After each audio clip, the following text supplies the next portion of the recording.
11 o'clock, what's happened? Oh, Walter, the inspector company called, said you had taken care of it, and that he's going to come out here and shampoo my carpets. Are you guys okay with this stuff? All right. I'm trying to diffuse problems. Okay. Now, if somebody calls and says, I just drove by the house I've always wanted.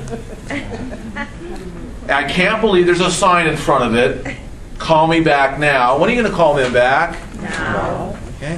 Everything else they've been told between 11 and 12 and 4 and 5. What else is the genius on this? No more telephone tag. They leave a message during lunch. You call back. They're not in. They call you. You're not in. But they're leaving the exact phone number where they can be reached between 11 and 12 and 4 and 5. Now here's the game you play. Since you're going to be in the office or next to a computer and phone between 11 and 12 and 4 and 5, what do you try to do? I try to get all responses to email, all return phone calls, all my clients, since I've been doing this for 27 years, when do my clients know I'm available on phone? 11 and 12 and 4 and 5. So I'm trying to take all incoming, make all outgoing, answer all email, and do all snail mail for 2 hours a day. Now what are you guys doing? All day. It's all day. It's all day. Oh yeah, we are going to have emails going to change our life. Cell phones are going to change our, pagers are going to change our life. What's it done? It has, man. You don't get anything else done. You wonder why nothing gets done that makes you money? What are my clients doing? 6 hours plus a day in productivity and making money. Which I'm giving you guys the reason why. You know, in 06, it was kind of hard to tell you could buy a rental and make and break even or have positive cash flow. I'm telling you, it's real possible now. Real estate has turned right back into the world's greatest investment product, and you guys are not involved in it enough. I need some money from you guys, okay? I need some money in your bank accounts. And all we've got to do is add 5 or 6 or 8 or 12 or 15 more listings this year. That's a huge amount of money, and we can easily do that. Okay, everybody okay so far? So I just time block communication. I'm going to ask you to time block whatever's important to you in your life. Do you guys have a day off? Yeah. Better take one or you just start hating this business. Okay, so what's your day off going to be? Friday, Saturday, Sunday? I'd like to have a non-negotiable day off. You know what happens when your family can depend upon the fact that you're going to be there on that day and you can make plans? It changes your life. Here's something else I want you to time block, and I hope you guys are writing some of these things down. I want you to call your listings once a week. Now when you have 5 or 8 listings, that's easy to do. In tough markets, some of my clients are getting up to a lot larger than that. Okay? So on Thursdays at 3 o'clock, I called all my sellers. At the listing presentation, I got to say things like, you know, Mrs. Johnson, one of the things I'm most proud of is excellent communication so that we can get you closer to your goals of getting you that house in Vero Beach. I always remind them of their goals. You guys notice that? Why is that? In this market, if they don't know what the finish line looks like, they ain't going to go through the pain of signing that offer, are they? They got to know what the finish line looks like all the time. So I call all my sellers every Thursday. Now, when the sellers know that you're calling them every Thursday at 4 o'clock, they're going to be around for the first 4 or 5 weeks. And you've proved to them that you can actually call them every week on Thursday at 4 o'clock or around 4 o'clock. And you're doing everything you said you were going to do. In fact, I told them the sign was going to be up in 4 days. It got up in 3. The brochure box I told them would be up in a week, and it got up in 4 days. I told them that they were going to be on my website in a week. It got up in 3 days. I have outperformed all of my promises. I start calling them every Thursday at 4 o'clock. What do you start to find about the 6th, 7th, or 8th, or 9th week? They're not even there anymore. They trust you. Versus some people that say, I'll have a sign up in 2 days, it takes 4. You'll be on the website tomorrow, it takes a week. Have the brochure done in a week, it takes 2 weeks. Does this seller hate you? Fill them with anxiety? Are they going to hold your feet to the fire? Are they going to, oh, you're just causing yourself pain. Stop promising so much. But the stuff you do promise, exceed their expectations, man. And you've got less pain. Every time I call, what's my only reason for calling? What's my reason for calling?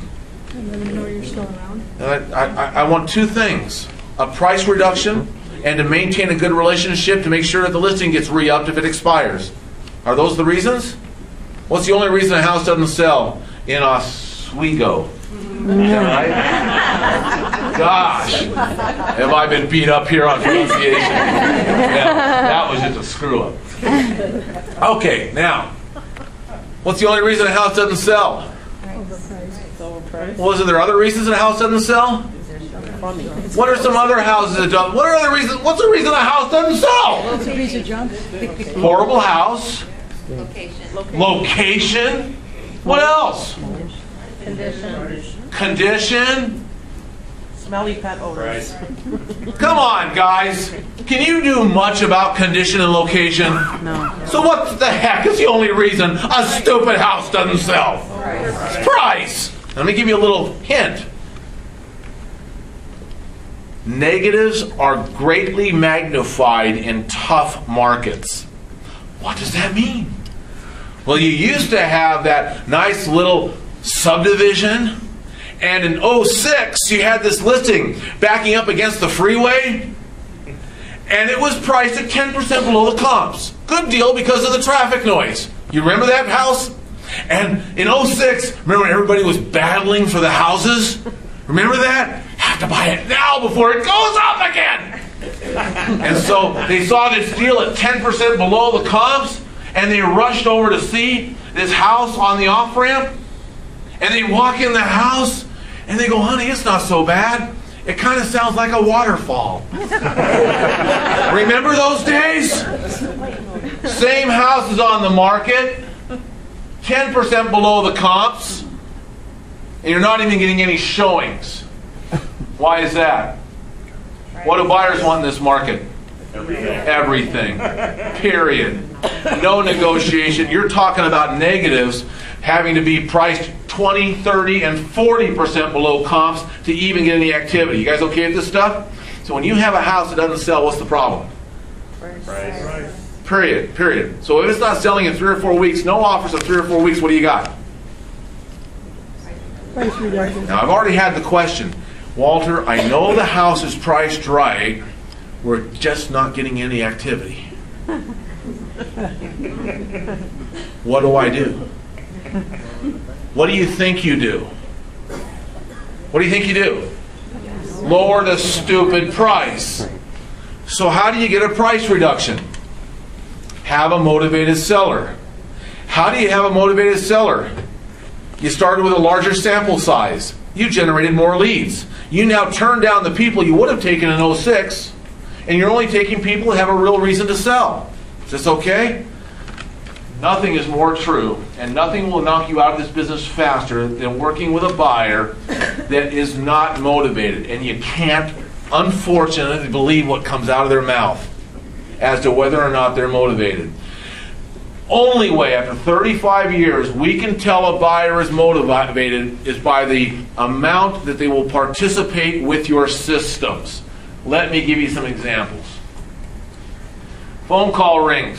What do you guys say to buyers when the phone rings? Who's good on the phone with a buyer in here? Good with a buyer on the phone. That's why we're here. That's why we're here. What do you think I pull out when a buyer's on the phone? And will you know it's a buyer? They give you tips like, I like this house. I'm calling on that house. How would you be able to tell that from a seller? I'm thinking of selling. So you now know which form to click on, don't you, on your computer, okay? Now, this isn't really hard. So this guy says, I'm calling on a house. I'd like to know its price. Be happy to help you, Mr. Johnson. Can I ask you a few questions, sir? No, I just want to know the price. Be happy to tell you, sir. It's in the high 130s. Is that the price you're looking for? Blah, blah, blah, blah, blah. Mr. Johnson, I might be able to show you some additional properties that might meet your needs. Can I ask you some questions?